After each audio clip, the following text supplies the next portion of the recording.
ਬਡੋਲੀ ਸਾਹਿਬ ਤੋਂ ਬਾਅਦ ਹੁਣ ਇੱਕ ਹੋਰ ਚਿਹਰਾ ਅਸ਼ੋਕ ਤੰਵਰ ਜੀ ਜੋ ਹਾਲ ਹੀ ਦੇ ਵਿੱਚ ਕਾਂਗਰਸ ਦੇ ਵਿੱਚ ਸ਼ਾਮਲ ਹੋਏ ਨੇ। ਸ਼ਾਇਦ ਐਗਜ਼ਿਟ ਪੋਲ ਬਾਰੇ ਉਹਨਾਂ ਨੂੰ ਪਹਿਲਾਂ ਤੋਂ ਹੀ ਪਤਾ ਲੱਗ ਗਿਆ ਸੀ ਇਹ ਕਰਨੇ ਕਿ ਠੀਕ ਇਲੈਕਸ਼ਨ ਤੋਂ ਇੱਕ दिन ਪਹਿਲਾਂ ਉਹ कांग्रेस ਦੇ ਵਿੱਚ शामिल हो गया। अशोक तंवर जी बहुत बहुत स्वागत है डेली पोस्ट में आपका। जी बहुत बहुत धन्यवाद, आपका भी बहुत बहुत स्वागत। हरियाणा के लिए आप काम कर रहे हैं, हरियाणा के एग्जिट पोल पे चर्चा हो रही है। जी जी अशोक तंवर जी, आपको पहले से पता लग गया था कि एक दिन पहले की तस्वीर जो है वो हरियाणा में बदल सकती है, बीजेपी की जगह कांग्रेस आ सकती है। एग्जिट पोल में साफ तौर पर मेजोरिटी जो है वो कांग्रेस को दी जा रही है, पहले से आपको इसका अंदाजा लग गया था, इसलिए आप ठीक एक दिन पहले इलेक्शन से आप कांग्रेस में शामिल हो गए? तो फिर तो मैडम फिर तो मेरे को 2014 में ही चला जाना चाहिए था भाजपा में। उस समय तो लोगों को उस समय भी पता चल रहा था, फिर 19 में चला जाना चाहिए था। मैं 26 साल कांग्रेस पार्टी में था, मैं 17 साल की उम्र में आया था। छात्र जीवन, युवा राजनीति, उसके माध्यम से अलग अलग जिम्मेदारियां, प्रदेश अध्यक्ष, ऑल इंडिया में काम किया, एआईसीसी सेक्रेटरी रहा। तो इसलिए ये कहना, वो पिछले चुनाव में हमारे कुछ मतभेद हुए जिसको लेकर के हमने छोड़ दिया। मतभेद दूर हुए, आज हम अपने परिवार में हैं। तो परिवार में आना तो मैं समझता हूँ कि लास्ट में आदमी कहीं भी देश विदेश कहीं भी काम करे आता तो शाम को अपने घर पे लौट करके है ना।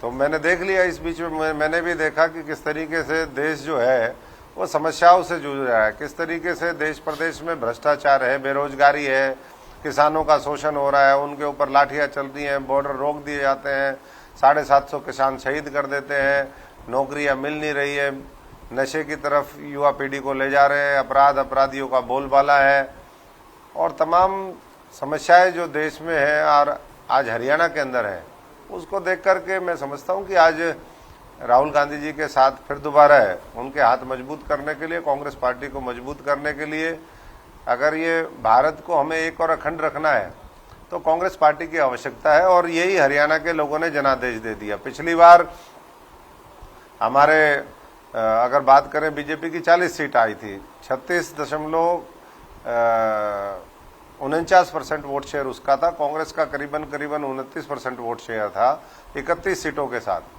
और मैं समझता हूं कि कुछ गड़बड़ियां पिछली बार नहीं होती तो पिछली बार भी सरकार तो बनी बनाई थी। और इस बार फिर लोगों ने, हरियाणा की 36 बिरादरी ने इस बार कांग्रेस नेतृत्व में, कांग्रेस के उम्मीदवारों में अपना जो ट्रस्ट है वो रिपोज किया है। और मुझे पूरा यकीन है कि जो हमने गारंटियों की बात करी थी कि किस तरीके से हम हरियाणा तो लगता है जी एग्जैक्ट पोल हो जाते हैं तो फिर सीएम ਜਿਹੜੇ ਨੇ ਉਹ ਕੌਣ ਬਣਨਗੇ? ਕਿ ਤੁਹਾਡੀ ਵੀ ਸੀਐਮ ਦੀ ਦਾਅਵੇਦਾਰੀ ਹੈ? ਕਿਉਂਕਿ ਹਰਿयाणा ਦੀ ਗੱਲ ਕੀਤੀ ਜਾਵੇ ਕਾਂਗਰਸ ਦੇ ਵਿੱਚ सीएम ਦੇ ਦਾਅਵੇਦਾਰ ਬਹੁਤ ਨੇ। सीएम के दावेदार तो इसलिए हैं कि कांग्रेस में बड़े बड़े नेता हैं, बड़े बड़े नेता हैं तो सब दावा करेंगे, लेकिन लास्ट में मैं समझता हूं कि जो विधायक हैं, पार्टी का हाईकमान है, वो फैसला करता है। और 36 बिरादरी के लोगों में से एक ही बिरादरी को मौका मिलेगा किसी ने, क्योंकि है तो कलेक्टिव लीडरशिप, लेकिन कलेक्टिव लीडरशिप का भी एक चेहरा होगा जिसका नाम मुख्यमंत्री होगा। तो दावेदारी पेश कर रहे हो तंवर साहब, आप भी दावेदारी पेश कर रहे हैं क्या सीएम के लिए? नहीं, मैं छोटा सा कार्यकर्ता हूं जी। मैं साइकिल पे चलने वाला, पैदल चलने वाला, लोगों के लिए संघर्ष करने वाला व्यक्ति हूं। अपनी कोई दावेदारी नहीं है। और मैं समझता हूं कि सबसे ज्यादा एक्सपीरियंस आपको ही हो गया, आपने सारी पार्टियों में देख लिया किस तरह का माहौल है। नहीं, ये तो ऊपर वाले ने दिखाया, मैं कौन होता हूं देखने वाला, कि उन्होंने दिखा दिया कौन कितना बड़ा बड़ा चोर है। और आखिरी में जो है, मैं समझता हूं कि अपना जो घर है उसके लोग ईमानदारी से काम करते हैं देश के लिए, और उनके साथ, अपने परिवार के साथ खड़ा होकर के ही व्यक्ति को संतुष्टि भी मिलती है। और एक मैं समझता हूं कि जो शुरू से जिस विचारधारा के साथ काम किया है उसमें वो एक परिवार के साथ हम सबको जानते हैं, वो मजा भी आता है। तो बडौली जी, आप कह रहे हैं कि आप एक सामान्य कार्यकर्ता हैं और साइकिल और पैदल चलने वाले हैं। तंवर साहब, तो सवाल मेरा तंवर साहब आपसे यही है जी कि सवाल यही है कि क्या अभी रहेंगे, एक लंबा टाइम कांग्रेस में रहेंगे कि कुछ और फ्यूचर प्लान्स तो नहीं?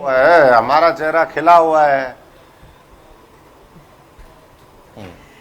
ਅੱਛਾ ਤਵਰ ਸਾਹਿਬ ਪਰ ਨਾ ਕਿਉਂਕਿ ਤੁਸੀਂ ਡੇਲੀ ਪੋਸਟ ਤੇ ਹੁਣ ਜੁੜੇ ਹੋ ਤੇ ਬਹੁਤ ਸਾਰੇ ਲੋਕਾਂ ਦੇ ਦਿਮਾਗ 'ਚ ਇਹੀ ਸਵਾਲ ਆਇਆ ਕਿ ਇੱਕੋ ਦਮ ਤੁਸੀਂ ਪ੍ਰਚਾਰ ਕਰ ਰਹੇ ਸੀ ਬੀਜੇਪੀ ਦੇ ਲਈ ਉਹਨਾਂ ਦੇ ਕੈਂਡੀਡੇਟਸ ਦੇ ਲਈ ਔਰ ਦੇਖਦੇ ਹੀ ਦੇਖਦੇ 45 ਮਿੰਟ ਬਾਅਦ ਰਾਹੁਲ ਗਾਂਧੀ ਨਾਲ ਤੁਸੀਂ ਖੜੇ ਹੋਏ ਨਜ਼ਰ ਆਏ ਔਰ ਫਿਰ ਤੁਸੀਂ ਕਾਂਗਰਸ 'ਚ ਸ਼ਾਮਲ ਹੋ ਗਏ ਪ੍ਰੀ ਪਲਾਨ ਸੀ ਜਾਂ ਫਿਰ ਉਦੋਂ ਵੀ ਰੱਬ ਦਾ ਇੱਕ ਮੈਸੇਜ राहुल ਆਇਆ गांधी नहीं देखिए देखिए ये तो नहीं रब दा तो मैसेज है ही, लेकिन राहुल जी का आकर्षण देखिए।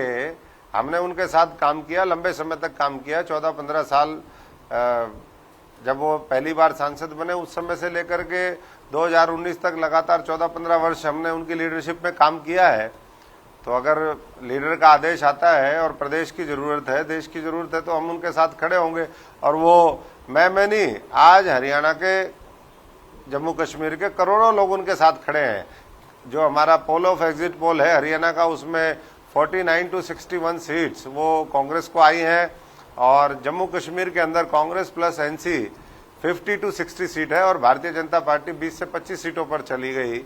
और जो उनकी बी सी डी टीम जिसको कहते थे भाई ये हमारी सरकार बनाएंगे, वोट कटवा पार्टी को जो है घर बिठाने का काम वो हरियाणा और जम्मू कश्मीर के लोगों ने कर दिया है।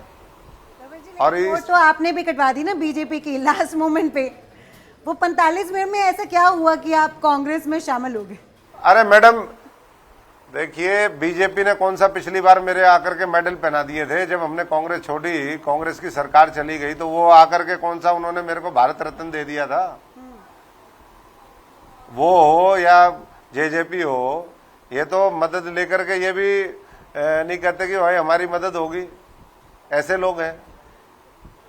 और सबसे बड़ी बात यह है कि प्रदेश और देश की जनता क्या चाहती है। आज वो चाहती है कि भारत का संविधान बचे, देश का आरक्षण बचे, बाबा साहब ने जो हर व्यक्ति को, हर भारतवासी को जो अधिकार दिए हैं उसकी रक्षा हो, और ये उनके ऊपर प्रहार कर रहे हैं। तो ऐसे लोगों के साथ मैं समझता हूं कि देश का हर वर्ग आज खड़ा है। ये इतना बड़ा जनादेश किसी एक व्यक्ति, एक जाति, एक क्षेत्र उससे नहीं होता। ये तो जब पूरे देश में लहर बन जाए, और आज पूरे उत्तरी भारत के अंदर मैं समझता हूं कि कांग्रेस की लहर है।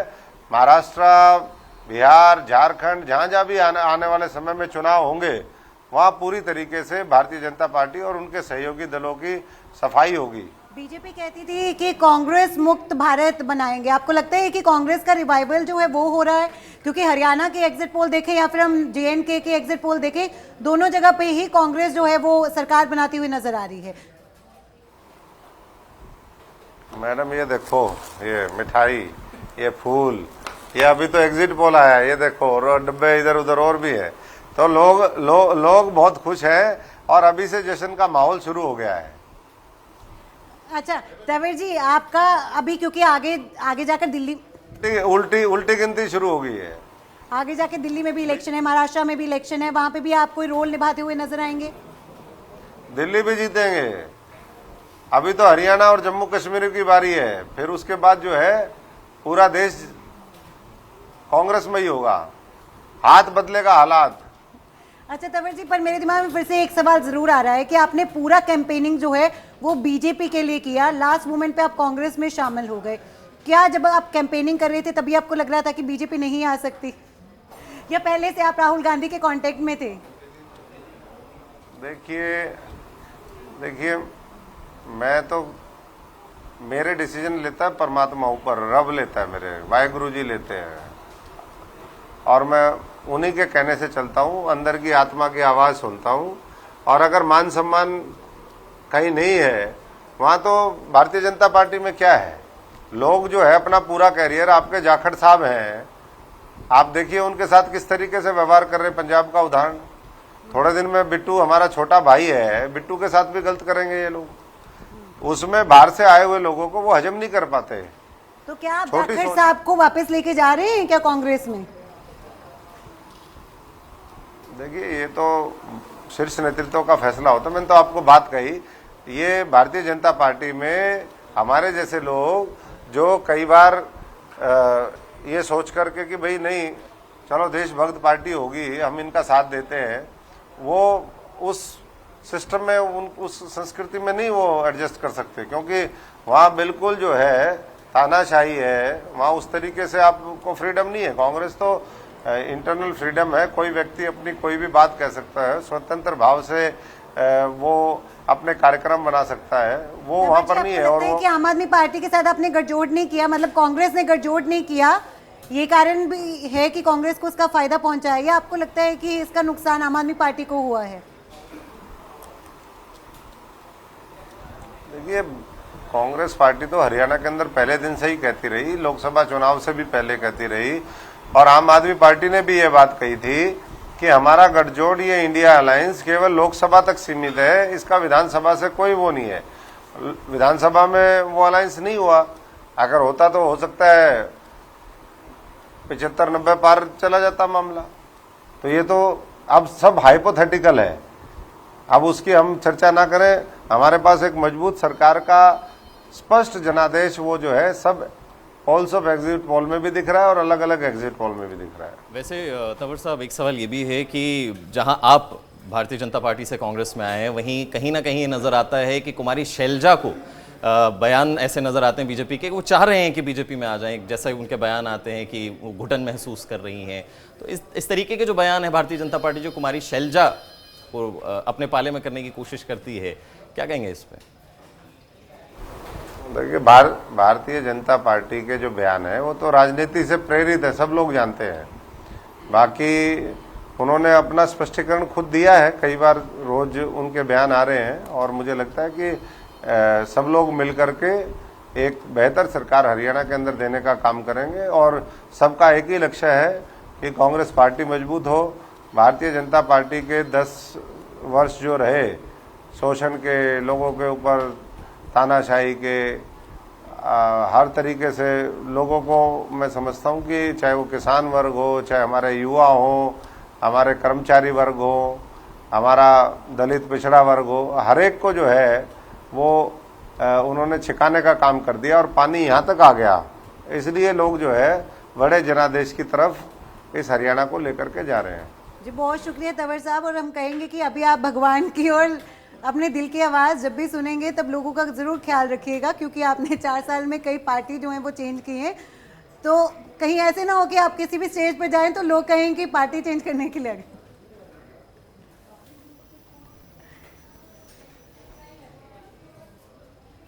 जनार्दन और परमात्मा की आवाज़ है, ये सब मिली जुली है, इसमें कोई वो नहीं है। बहुत शुक्रिया अशोक तंवर जी हमारे साथ जुड़ने के लिए।